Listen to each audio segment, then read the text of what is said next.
సంవృతం శ్రీరామ కీర్తనం సుకృతం. ఈ రామచంద్రుడే లోకరక్షయని అంతరాత్మ పలికే. జగదానందకారక జయ జానకి ప్రాణనాయక శుభ స్వాగతం ప్రియ పరిపాలక.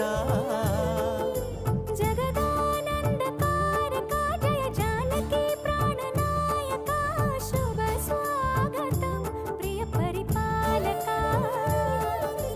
మంగళకరమౌ నీరాక ధర్మానికి వేదిక అవుగాక మా జీవనమే ఇక పావనముగాక.